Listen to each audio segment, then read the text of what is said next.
Bourse, marché action, peut-on passer l'hiver au chaud? Malgré ce krach si consensuel, ce krach boursier cet hiver, annoncé par la Doxa. Bienvenue au Top Gun de ce lundi 12 septembre 2022.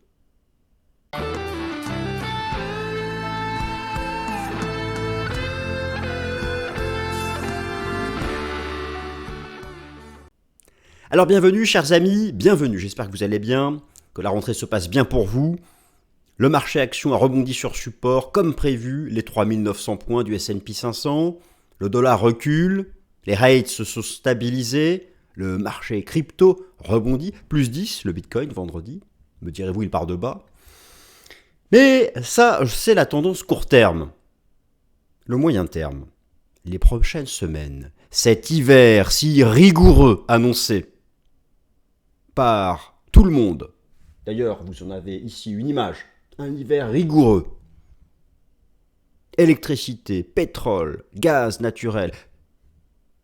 Suspension des livraisons d'énergie à l'Europe par la Russie. Récession, inflation, taux d'intérêt. Voilà ce qui est rabâché chaque jour. Et ceux qui se réjouissent du pessimisme ambiant tricotent autour de cela. Mais voilà, est-ce un scénario devenu si consensuel qu'il ne se produira pas? C'est la question que j'ai envie de traiter ici dans cette vidéo, mais de manière rigoureuse. C'est-à-dire,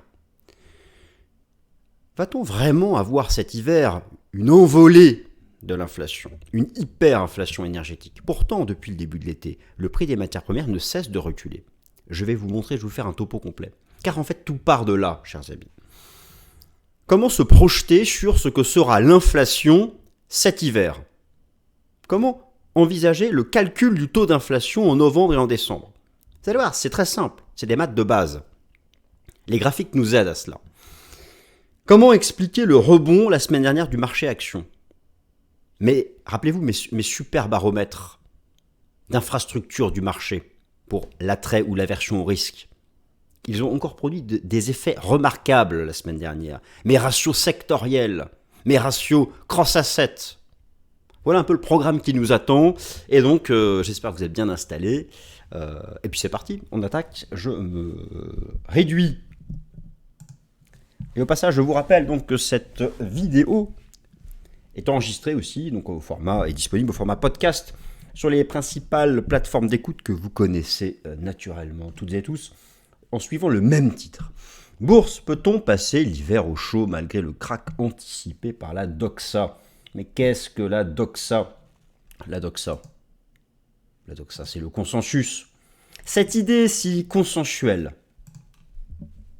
Interrogez vos amis, vos proches, dans l'entreprise, depuis ce début de rentrée. Tout le monde n'a que ça à la bouche. Enfin, tout le monde. Moi, je fais partie des optimistes. Bon, écoutez, c'est un biais que j'ai en moi. Voilà, on ne retire pas ces biais profonds comme ça. Mais j'ai même vu trébucher récemment certains optimistes. En mode, bon, l'hiver, on n'aura plus d'énergie, l'électricité, la fin des prix réglementés, la guerre, la récession, les taux d'intérêt, le taux de refus de crédit immobilier, etc., etc., etc. Bon. Mais c'est trop facile de s'enfermer dans cette approche hyper négativiste de type collapsologue. Peut-être que ce sera le cas. En tout cas, ce début de rentrée commence bien pour les actifs risqués. On va regarder les choses plus rationnellement. Je ne sais pas, moi, ce qui se passera cet hiver. Donc, dans cette vidéo, voilà le plan. Il est sous vos yeux. D'abord, je vais traiter ce sujet du consensus qui s'impose pour cet hiver, cette inflation énergétique qui s'envolerait. Vous allez voir que les graphiques ne disent pas forcément la même chose. En tout cas, il y a des seuils à surveiller.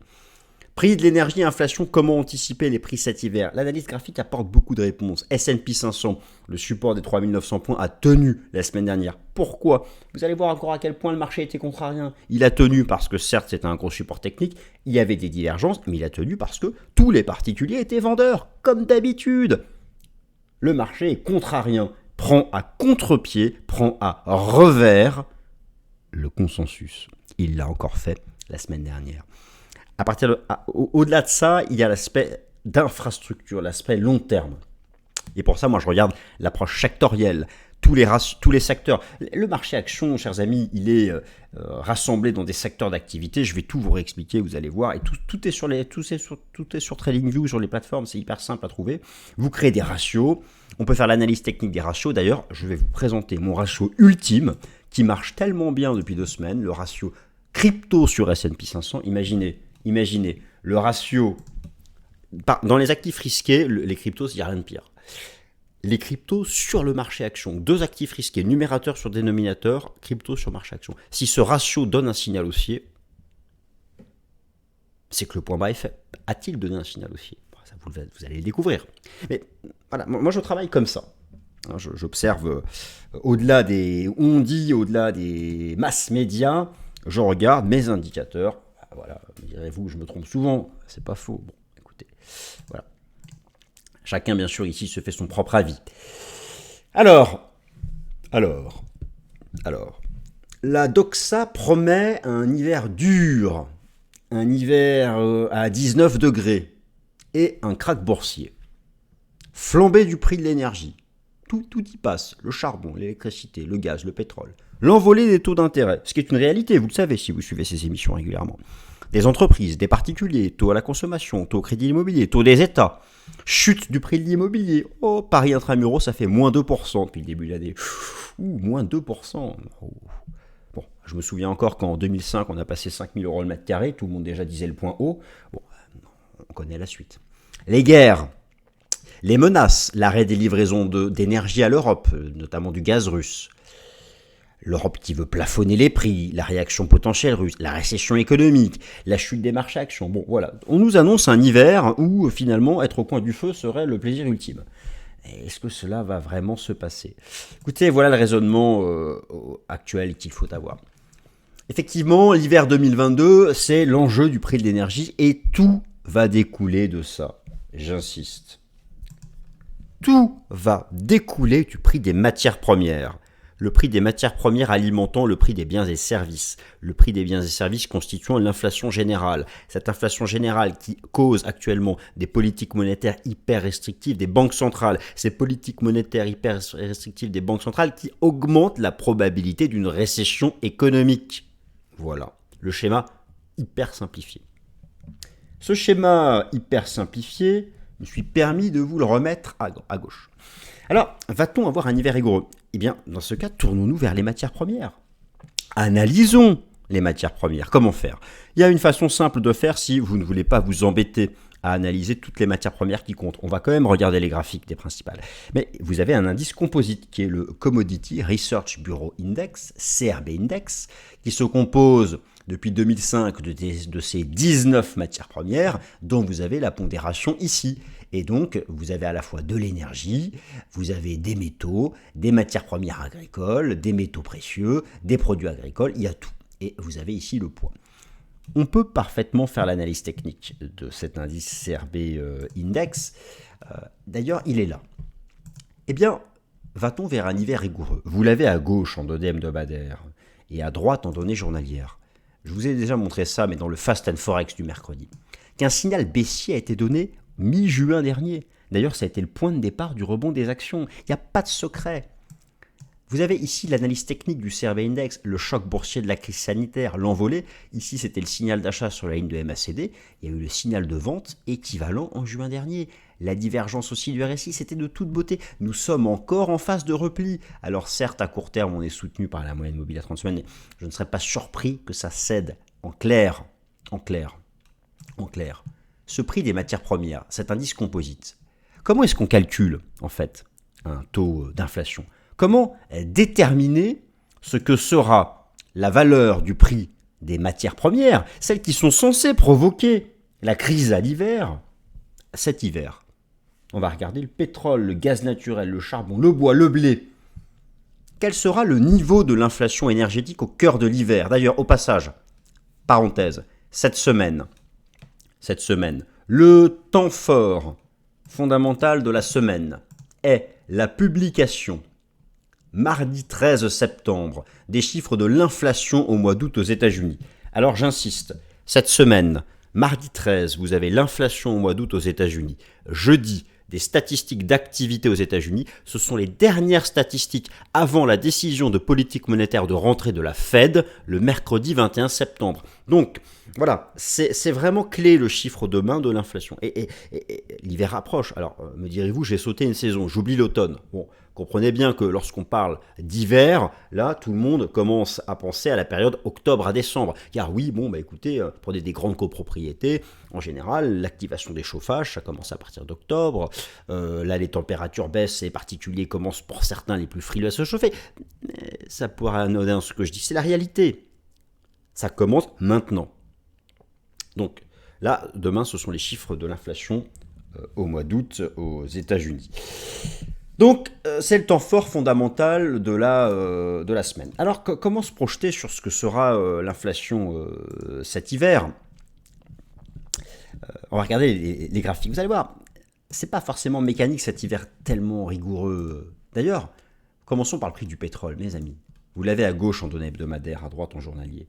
Il ne cesse de baisser depuis le début de l'été.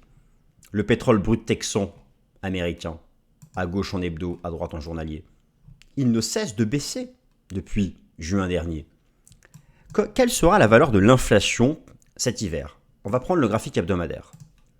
Comment calculer un taux d'inflation en novembre prochain, c'est-à-dire en novembre 2022 ? Le taux d'inflation en novembre 2022 sera en grande partie lié au delta, à la différence entre le prix du pétrole entre novembre 2022 et novembre 2021. C'est ça un taux d'inflation, c'est en rythme annuel. En novembre 2021, on était où ? On était là. Octobre, novembre 2021. En clair, si la tendance se poursuit et que le pétrole revenait dans cette zone, il retrouverait sa valeur d'octobre-novembre 2021, c'est-à-dire une contribution à l'inflation à zéro.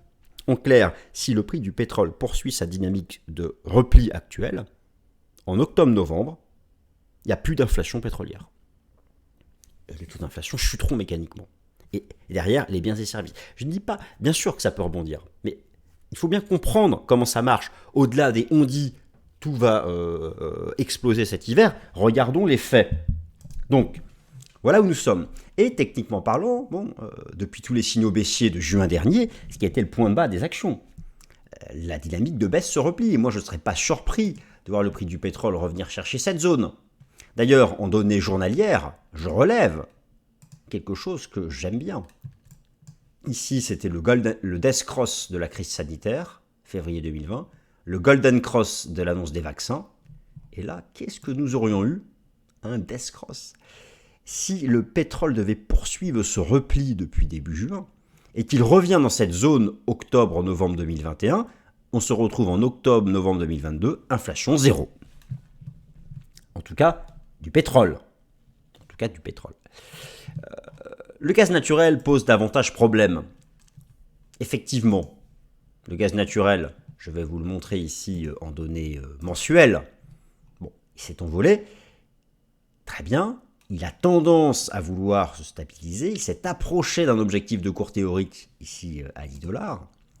Alors, le revoici. Certains disent double top, d'autres disent trading range dans cet intervalle.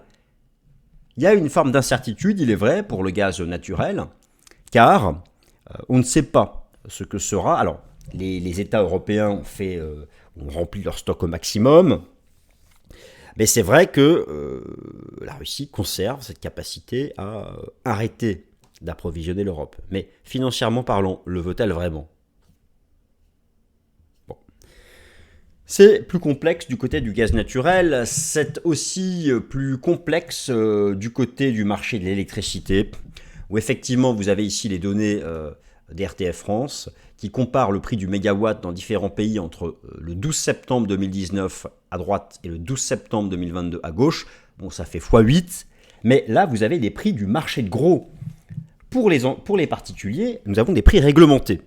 Les entreprises, elles sont déjà au prix du marché de gros. Les entreprises sont déjà en souffrance. Nous, les particuliers, pas encore. Sinon, faites x8 sur votre facture d'électricité, ça va faire mal. Mais ce ne sera pas le cas. C'est pour ça que l'État a nationalisé EDF. Oui, l'hiver, pour moi, le vrai risque, la vraie tension pour l'économie, pour nous, les consommateurs, et pour les marchés financiers, est du côté du gaz naturel et de l'électricité. C'est effectivement là où il y a un risque. En attendant, les actifs risqués ont tendance à se reprendre depuis donc la rentrée. Donc c'est vraiment ça qu'il faut suivre. Après, il y a bien sûr d'autres matières premières. Pour l'inflation, pour l'alimentaire, c'est le prix du blé. Alors, regardez le prix du blé, le niveau hyper intéressant sur lequel il est, en données journalières. Vous avez les bougies japonaises ici en données journalières du prix du blé. Le seuil d'accélération de février 2022, la guerre. Et là, on y revient. Certains voient un rounding bottom, d'autres non, bon, on verra. En tout cas, il faut rester en dessous car vraiment, sinon, ça va accélérer. Et là, ça peut être compliqué pour l'inflation alimentaire. Bon, voilà, je voulais vous parler de ça parce que va-t-on passer l'hiver au chaud? Tout est lié à ce prix des matières premières. Au-delà des on-dit, de la doxa et du consensus, moi je regarde des faits. Alors, la semaine dernière, mes amis, le support des 3900 points a tenu. Vous vous en souvenez, je l'espère. C'était le niveau au-dessus duquel je pensais qu'on pouvait faire un rebond technique. En dessous, c'était fini. Eh bien, cet indice de référence de la finance occidentale a proposé un superbe rebond. La force de l'analyse technique des 3900 points, la force de l'approche en termes de sentiment de marché, c'est-à-dire l'analyse contrarienne des marchés financiers. Alors, c'est ce que nous allons regarder. Vous savez, statistiquement, les traders particuliers sont perdants. Statistiquement, alors les données ici viennent de l'association américaine des investisseurs particuliers. Vous avez la source qui est indiquée en bas à droite. Statistiquement, les investisseurs particuliers sont perdants, c'est un fait. Ils sont à contre-tendance. Et donc, en général, lorsque une majorité de particuliers est vendeur et que le marché est sur support, c'est le point bas. Et lorsqu'une majorité de particuliers acheteurs et que le marché est sous résistance technique, c'est le point haut. C'est exactement ce qu'il s'est passé mi-juin, c'est exactement ce qu'il s'est passé la semaine dernière. Avec les données de la AI, où mi-septembre, 7 septembre, 53% de baissier, alors me direz-vous à quoi ça correspond, je me tourne du côté des données de la AI, où voilà, c'était le chiffre de la semaine dernière, alors vous avez beaucoup plus de data en cliquant sur ce bouton, mais on s'était approché du record de l'excès en termes de sentiment baissier au moment où, donc le 7 septembre, le marché était sur support. Lorsque le réservoir des acheteurs est rempli, il ne peut que se vider. Lorsque le réservoir des vendeurs est rempli, il ne peut que se vider, ce qui crée des achats. Les 3900 points du S&P 500, je vous en avais parlé, qui était cette superbe trendline, qui était ici le seuil de rebond du début de l'été. Il a produit son effet. Maintenant, on est coincé dans cet intervalle entre 3009 et les 4003. Donc on va tergiverser là-dedans et c'est la sortie de ce range qui donnera la suite. Mais je vous montre la force de l'analyse technique. À nouveau, ici en données 4 heures, qu'est-ce que c'était beau. Elle était, voilà, en données 4 heures, vous retrouvez la trendline et les 3900 points. Regardez-moi cette divergence haussière du RSI, même de MACD. Il y avait une divergence prix-momentum de toute beauté. Elle a produit son effet. Maintenant, on teste 4100 points. En dessous, ça peut corriger. Au-dessus, on réaccélère vers 4003. Ce sont les seuils techniques du moment. Donc, voilà la raison du rebond du marché action la semaine dernière, la tenue des 3900 points du S&P 500, produisant son effet sur tous les indices boursiers européens. La force de l'analyse sectorielle du marché action et des ratios. Alors, vous le savez, les actions européennes, américaines, internationales sont réparties dans des secteurs d'activité. Ces secteurs d'activité sont donc composés de la moyenne, souvent arithmétique, des actions qui les composent, ou en fonction de leur pondération boursière. On peut faire l'analyse technique des secteurs d'activité et on peut faire les ratios entre secteurs. Les secteurs sont dans plusieurs catégories, les secteurs cycliques ou défensifs. Dans un marché haussier, les secteurs cycliques surperforment les défensifs. Dans un marché baissier, les secteurs défensifs surperforment les cycliques. Moi, je vous ai déjà présenté ça, je vais vous remontrer. J'ai deux secteurs que j'adore. Je prends les deux secteurs hypercycliques, la consommation discrétionnaire et la technologie, que je compare aux secteurs défensifs par excellence, alimentation, boisson, les secteurs des produits de base. Eh bien, ces secteurs, le ratio entre ces secteurs cycliques et le secteur des produits de base, en anglais staples, a donné le point haut en novembre 2021, le point bas en juin 2022 et a donné le rebond technique de la semaine dernière. C'est de toute beauté lorsqu'on pratique l'analyse technique sur ces ratios. Donc, déjà un peu d'informations. Alors, où est-ce qu'on les trouve, ces secteurs? Là, je suis sur le site TradingView, où vous avez dans la partie marché l'accès aux 11 super secteurs du S&P 500. C'est-à-dire que toutes les actions du S&P 500 sont rassemblées dans ces 11 super secteurs. Communication, technologie de l'information, consommation discrétionnaire, immobilier, matériaux, financières, industriels, etc., santé, produits de base, consumer staples, utilities, services publics, énergie. J'ai ici fait le tri par la performance year to date, depuis le début de l'année. Logiquement, ceux qui ont moins perdu sont les défensifs, c'est normal, on est encore en bear market. Ceux qui ont moins perdu sont tout en bas, et ceux qui ont le plus perdu sont les plus cycliques. Les plus cycliques, les plus défensifs. J'ai donc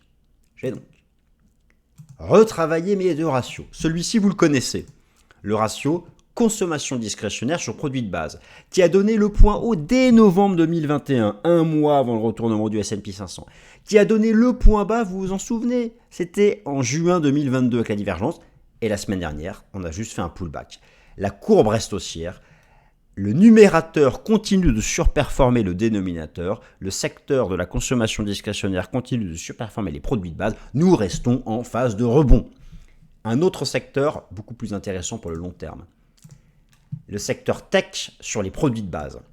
Alors là, la tech, c'est vraiment lié au taux d'intérêt. La façon dont on calcule en valorisation boursière la valeur actuelle des actions des technologies de l'information, c'est le principe de l'actualisation des flux futurs. C'est lié au taux d'intérêt. Plus les taux d'intérêt montent, plus la valeur actuelle est basse. Le jour où les valeurs de la tech vont surperformer les produits de base, ce sera une indication à un stade précoce que les taux d'intérêt auront fait leur point haut.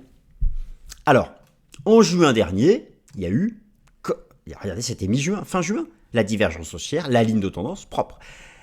Pour le court terme, c'est différent. Nous n'avons pas eu la semaine dernière un rebond du ratio. C'est-à-dire qu'il y a eu un rebond des cycliques de la consommation discrétionnaire versus les produits de base. Ça, c'est bien pour le court terme. Pour le moyen terme, tant que ce ratio n'a pas validé un renversement haussier, nous n'avons pas l'indication que les taux d'intérêt ont fait leur point haut. Car lorsque les taux d'intérêt ont fait leur point haut, eh bien, ce sera une maximisation de la valorisation des valeurs de la tech Nasdaq vis-à-vis des produits de base. Donc voilà, pour le moyen long terme, ça reste compliqué et ce ratio ne nous dit pas que nous allons passer l'hiver au chaud. Il a vraiment une dimension moyen long terme et je vais continuer de le suivre. Je peux y appliquer l'Ishimoku et on voit que nous n'avons pas dépassé de résistance, on fait simplement stabiliser. Donc à suivre et je vais continuer de le suivre régulièrement et de vous l'actualiser chaque semaine. Comptez sur moi, je vais le sauvegarder. On peut faire plein de choses avec TradingView. Alors voilà donc où nous sommes.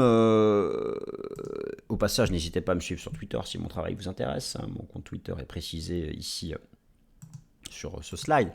Alors ça, c'est vraiment un ratio que je suis depuis plusieurs semaines. Le ratio Bitcoin S&P 500. L'actif hyper risqué sur l'actif risqué qu'est le marché action. Quelle superbe divergence haussière. À l'image de celle de début 2019. Si l'on fait confiance à ce baromètre, le point bas des marchés crypto est fait.